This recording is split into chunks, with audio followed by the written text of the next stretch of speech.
بسم اللہ الرحمن الرحیم۔ اردو کا محاورہ سنا ہوگا آپ نے کہ بلی کے گلے میں گھنٹی کون باندھے گا۔ انگریزی میں بھی یہ محاورہ ہے جسے کہتے ہیں کہ ہو ول بیل دا کیٹ۔ اور اس کا میں آپ کو اگر بتاؤں کہ یہ محاورہ جو ہے یہ کیسے ووگ میں آیا، تو چوہوں کی یعنی چوہا جو ایک سب سے جسے کہا جاتا ہے، جسے جو ڈرپوک کے استعارے کے طور پہ استعمال کیا جاتا ہے، چوہوں کی ایک مجلس میں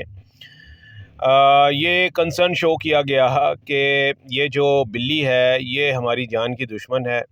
اور یہ جب چاہتی ہے یا آ کے ہم پہ حملہ کر کے ہمیں پکڑ لیتی ہے، ہمارے چوہوں کو مار دیتی ہے۔ تو ایسا کیا طریقہ ہونا چاہیے کہ ہم اس خطرے سے بچ سکیں؟ تو اس چوہوں کی مجلس میں یہ ڈیسائیڈ کیا گیا کہ ایسا کرتے ہیں کہ بلی کے گلے میں ایک گھنٹی باندھ دیتے ہیں۔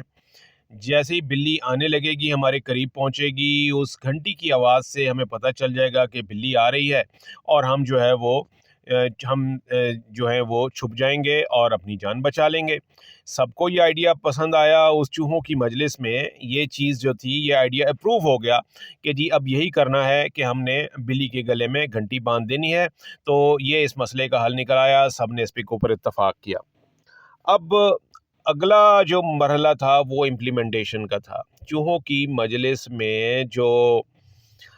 فیصلہ ہوا اس کے اوپر امپلیمنٹ ہونا تھا۔ اب مسئلہ یہ ہوا کہ بلی کے گلے میں گھنٹی باندھے گا کون؟ کوئی بھی تیار نہیں تھا۔ کون جائے گا اس خطرے کے منہ کے اندر، ایک بلی کے منہ میں اس کے پاس جائے گا گھنٹی اس کے گلے میں باندھنے کے لیے؟ تو یہ محاورہ اور یہ کہاوت جو ہے یہ اسی لیے استعمال ہوتی ہے کہ جب ڈرپوک لوگ کوئی اگر فیصلہ کر بھی لیں دلیرانہ، تو وہ اس کے اوپر عمل نہیں کر سکیں گے، اس لیے کہ جس سے وہ ڈر رہے ہوتے ہیں وہ ان سے زیادہ فارمیڈیبل ہوتی ہے، ان سے زیادہ خطرناک ہوتی ہے، اور اپنے ڈر کی وجہ سے وہ کبھی بھی اپنا جو انہوں نے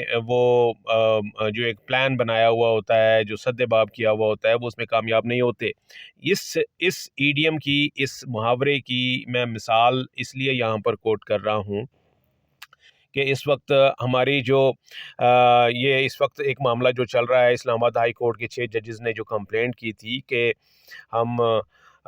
ہمیں جو ہے وہ خفیہ ایجنسیاں جو ہیں وہ ہراساں کرتی ہیں، اور ایگزیکٹو اتھارٹیز کی جانب سے ہم پر دباؤ آتا ہے، عدلیہ کی آزادی جو ہے اس کو کمپرومائز ہونا پڑتا ہے، اور مرضی کے فیصلے لیے جاتے ہیں، اور یعنی کہ یہ بتایا جا رہا ہے کہ جی ان کی کھلی مداخلت جو ہے وہ ایجنسیوں کی ہوتی ہے۔ تو یہ اب فیصلہ یہ ہوا ہے کہ جی اس مداخلت میں گزشتہ روز جو ملاقات ہوئی وزیر اعظم کی اور چیف جسٹس آف پاکستان کی، اس میں یہ چیز بتائی گئی، اس بات پر اتفاق ہوا کہ کسی طور پر بھی جو ایگزیکٹو کی مداخلت ہے، یا ایگزیکٹو اداروں کی مداخلت یا انٹیلیجنس اداروں کی مداخلت جو ہے وہ برداشت نہیں کی جائے گی۔ عدلیہ کی آزادی پر کوئی سمجھوتا نہیں ہوگا، اور ظاہر ہے کہ اس کے لیے وزیر اعظم جو کہ ایگزیکٹو کے سربراہ ہوتے ہیں، حکومت کے سربراہ ہوتے ہیں، انہوں نے یہ کہہ دیا کہ جی ہم اس کے لیے انہوں نے یہ یقین دہانی کرائی کہ وہ نہ صرف یہ کہ وہ جاری کریں گے ان کو ہدایات، یعنی ایجنسیوں کو ہدایات بھی جاری کریں گے اس حوالے سے کہ وہ اپنی حدود میں رہیں، اور دوسرے یہ کہ ایک قانون سازی بھی کی جائے گی، کیونکہ فیض آباد دھرنا کیس میں ایک فیصلہ جو ہے جسٹس قاضی فائز عیسیٰ پہلے ہی دے چکے ہیں، جس میں ان ایجنسیز کا، خفیہ ایجنسیوں کا اور فورسز کا رول جو ہے وہ محدود کرنے کے لیے، یعنی اپنے ایک ڈومین میں رہنے کے لیے قانون سازی کی ضرورت پر زور دیا گیا تھا۔ تو کہا گیا ہے کہ جی وہ قانون سازی بھی کر لیں گے۔ اچھا، یہ کہہ کر یہ انہوں نے ایگزیکٹو نے اپنی جان چھڑا لی۔ دوسری جانب یہ کہا جا رہا تھا کہ جی یہ معاملہ چونکہ یہ خط جو ہے وہ چیف جسٹس کے نام لکھا گیا ہے، سپریم جوڈیشل کونسل کے نام لکھا گیا ہے، چیف جسٹس سپریم کورٹ کے بھی ہیڈ ہیں اور سپریم جوڈیشل کونسل کے بھی سربراہ ہیں، تو ان کو یہ چیز جو ہے سپریم کورٹ میں ہی ٹیک اپ کرنی چاہیے۔ تمام حاضر جج صاحبان جو ہیں وہ ایک فل کورٹ کی صورت میں فل کورٹ اجلاس بلائیں، فل کورٹ بینچ بنائیں، فل کورٹ بینچ کے آگے پھر یہ معاملہ جو ہے وہ رکھیں، کیونکہ اس کی گریوٹی ایسی ہے، اس کی سنجیدگی، سیریسنس ایسی ہے اس معاملے کی، اس میں اتنے رسک انوالو ہیں کہ اس کے لیے بڑے پیمانے پر اور کسی ساؤنڈ فوٹنگ کے اوپر یہ معاملہ جو ہے یہ اس کی سماعت ہونی چاہیے۔ تو لیکن وہاں پر بھی چیف جسٹس صاحب نے بھی بجائے یہ کہ وہ اس کے اوپر اس کو نوٹس لیتے، اس کا از خود نوٹس لیتے، کیونکہ یہ ان کے اپنے ادارے کے جج صاحبان کی جانب سے لکھے ہوئے شکایتی خط تھا، تو اس کے باوجود انہوں نے اس کے اوپر نہ تو از خود نوٹس لیا، نہ انہوں نے یہ کہا کہ وہ اس کو سپریم جوڈیشل کونسل میں اٹھائیں گے، نہ ہی انہوں نے یہ کہا کہ وہ سپریم کورٹ میں باقاعدہ اس کی سماعت کریں گے، اور نہ ہی انہوں نے یہ کہا کہ وہ اس کے لیے کوئی فل کورٹ بھی تشکیل دیں گے۔ ایسا کچھ بھی نہیں ہوا۔ انہوں نے بھی اپنے سر سے یہ بلا ٹالی، اور جو ایگزیکٹو اتھارٹی تھی وزیر اعظم، انہوں نے بھی اپنے سر سے یہ بلا ٹالی، اور اس لیے اور ایک کہہ دیا کہ یہ ایک یک رکنی انکوائری کمیشن جو ہے وہ بنا دیا جائے گا، جو کسی ریٹائرڈ جج کی سربراہی میں ہوگا، تو وہ اس چیز کی تحقیقات کرے گا۔ تو اب مسئلہ یہی تھا کہ ایگزیکٹو کیوں وہاں سے پیچھے ہوئی براہ راست اس میں کوئی ایکشن لینے کے لیے، اور اسی طریقے سے عدلیہ میں چیف جسٹس نے کیوں اس کو خود سننا مناسب نہیں سمجھا اور معاملہ جو ہے وہ کمیشن کے اوپر ڈال دیا۔ اس کی وجہ یہی ہے کہ خطرہ یہی ہے اور ڈر یہی ہے اور مسئلہ یہی ہے کہ ہو ول بیل دا کیٹ، بلی کے گلے میں گھنٹی کون باندھے گا۔ یہ سب جو ہے وہ ان میں اتنی ظاہر ہے کہ وہ ایک خفیہ ایجنسیوں کا ایک ایسا تاثر ہے کہ یہ ان کا یہ جو ایک متبادل انکوائری کمیشن بنانا اور معاملہ اس کو سونپ دینا، یہ اس بات کا ثبوت ہے کہ آپ نے آپ نے آپ نے خود چونکہ اس معاملے کو سے جان چھڑائی ہے اور اس کے اوپر مٹی پاؤ والا حساب کیا ہے، اس کو بیک برنر پہ ڈالا ہے، اس کو سرد خانے میں ڈالنے کے لیے آپ نے کیا، کیونکہ جوڈیشل ہسٹری، کمیشنز کی جو ہسٹری ہے، انکوائری کمیشن کی جو ہسٹری ہے پاکستان میں، وہ اس میں 99%، یہ بھی شاید میں زیادہ بتا رہا ہوں، 99% جو کمیشن تشکیل دیے گئے مختلف ایشوز کے اوپر، وہ کبھی بھی 99% کمیشن جو ہیں وہ رزلٹ اورینٹڈ نہیں رہے، ان کا کوئی فائدہ نہیں ہوا، ان میں سے کوئی رسپانسبلٹی فکس نہیں ہوئی اور اس میں بہت سے کمیشنز ایسے تھے جس میں کہ یہ خفیہ ایجنسیاں اور بیرونی مداخلت والا معاملہ جو تھا، یہ اس میں رول آ رہا تھا ان کا بھی، لیکن وہ تمام کے تمام جتنے بھی ان سے متعلق اور کسی بھی ایشو کے متعلق جب کوئی کمیشن، انکوائری کمیشن یا جوڈیشل کمیشن بنا ہے، اس نے کام اپنا پورا کیا، اس نے رپورٹ اپنی مرتب کی، اس نے پروسیڈنگ اپنی تمام کی، اور پوری یہ وہ کیا، لیکن اس کے باوجود رزلٹ کوئی نہیں نکلا۔ اب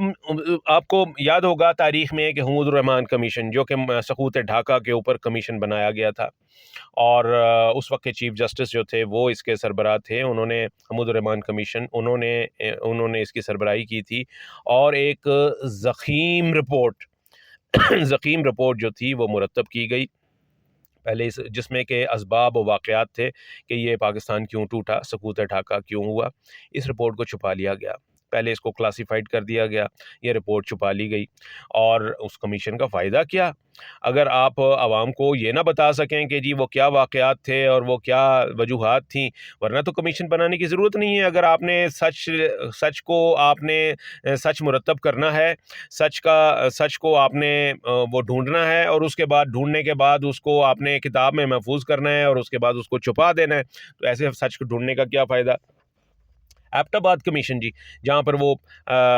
اسامہ بن لادن جو تھے ان کو وہ کیا تھا، ان کے خلاف جو ہے آپریشن ہوا تھا، ایبٹ آباد کمیشن اس کے لیے تشکیل دیا گیا، آج تک اس کی رپورٹ جو ہے وہ سامنے نہیں آ سکی۔ بے نظیر بھٹو قتل کیس، اس پہ کمیشن بنایا گیا، کوئی رپورٹ سامنے نہیں آئی۔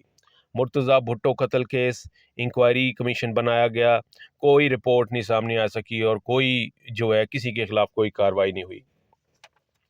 اسی طریقے سے ریسنٹ اگر میں آپ کو مثالیں دوں تو لاپتہ افراد کا کمیشن جو ہے وہ بہت عرصے سے، کئی سالوں سے یہاں پر ہے، کیونکہ لاپتہ افراد کا فنومنا جو ہے بہت عرصے سے ہے یہاں پر۔ لاپتہ افراد کمیشن آج بھی قائم ہے،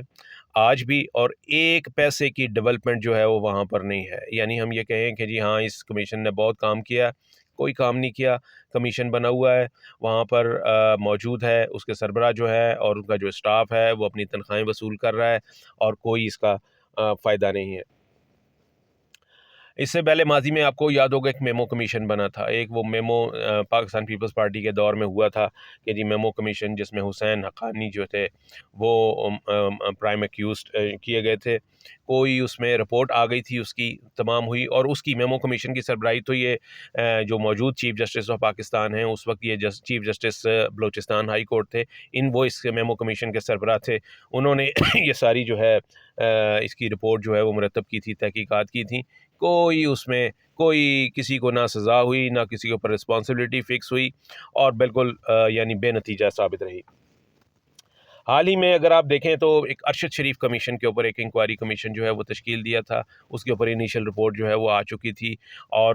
بڑے افسوس کے ساتھ کہنا پڑ رہا ہے کہ کوئی ڈیولپمنٹ جو ہے وہ نہیں ہوئی. ہمارے دوست ہیں ارشد شریف، ان کی جو والدہ ہیں وہ یعنی کہ سپریم کورٹ تک گئی ہیں، خود ان پرسن پیش ہوئی ہیں. انہوں نے وہاں پر مطالبہ کیا کہ انصاف دیا جائے اور جو قاتلوں کا پتہ چلایا جائے. کوئی کلیو نہیں ہے. اس کے بعد جناب اس میں ایک مجھے یاد ہے، ایک یہاں پر سپریم کورٹ نے ہی تشکیل دیا تھا قرضہ، جو اب تک جتنے بھی تاریخ پاکستان میں جتنے بھی لوگوں نے قرضے لیے اور پھر معاف کرا لیے، ان کی تعداد جو ہے وہ آج کی مالیت کے حساب سے شاید بلینز میں نہیں بلکہ شاید ٹریلین میں چلی جائے گی. وہ اتنا بڑا والیوم تھا. اس کے لیے جسٹس ریٹائرڈ جمشید علی تھے، انہوں نے ایک کمیشن جو ہے وہ ان کی سربراہی میں تشکیل دیا تھا. وہ رپورٹ لے کر آئے تھے جی، اور وہ جو انہوں نے رپورٹس مرتب کی تھیں اور جو سارے ریکارڈ اس کے ساتھ لگایا تھا، وہ صندوقوں میں، وہ کوئی 10-12 جستی چادروں والے صندوق تھے جو ہمارے سامنے سپریم کورٹ میں لائے گئے کہ جی یہ رپورٹ ہم نے جو ہے نا وہ بنائی ہے. کیا اس رپورٹ کا فائدہ کسی کو آج تک پتہ چلا کہ اس رپورٹ میں کس کو مورود الزام ٹھہرایا گیا؟ کون یہ قرضوں کی صورت میں ملکی دولت جو ہے وہ ہڑپ کر گیا اور غریبوں کے حق پر ڈاکہ ڈال گیا؟ کچھ پتہ نہیں ہے. تو بنیادی بات کہنے کی یہ ہے کہ جی یہ جو کمیشن بنایا جا رہا ہے، اس کے لیے اس کا بھی یہی حال ہونا ہے. یہ مٹی پاؤ والا معاملہ ہے، اور ان میں طاقت نہیں ہے کہ یہ براہ راست جو ہے وہ اس کو بلی کے گلے میں گھنٹی باندھ سکیں. انہوں نے بھی، عدلیہ نے بھی جان چھڑائی، ایگزیکٹو نے بھی جان چھڑائی، اور ایک کمیشن جو ہے، انکوائری کمیشن جو ہے، اس کے اوپر معاملہ جو ہے وہ اب ڈالے جانا ہے. اس کا مطلب یہ ہے کہ مختصر لفظوں میں اگر ہم کہیں تو اس معاملے میں بھی مٹی پاؤ تے روٹی کھاؤ، یہی کچھ چلے گا. اور یہ بات ذہن میں رکھیے کہ اسی میں محاورے کی طرف آؤں گا جہاں سے کہ میں نے ویلاگ شروع کیا تھا، کہ اس موجودہ صورتحال میں یہ چوہے جو ہیں وہ پھر ایسے ہی چھپتے پھریں گے، اور بلی جو ہے وہ ان کا شکار کرتی رہے گی، اس لیے کہ کوئی کسی میں یہ جرت نہیں ہے کہ وہ بلی کے گلے میں گھنٹی باندھ سکے.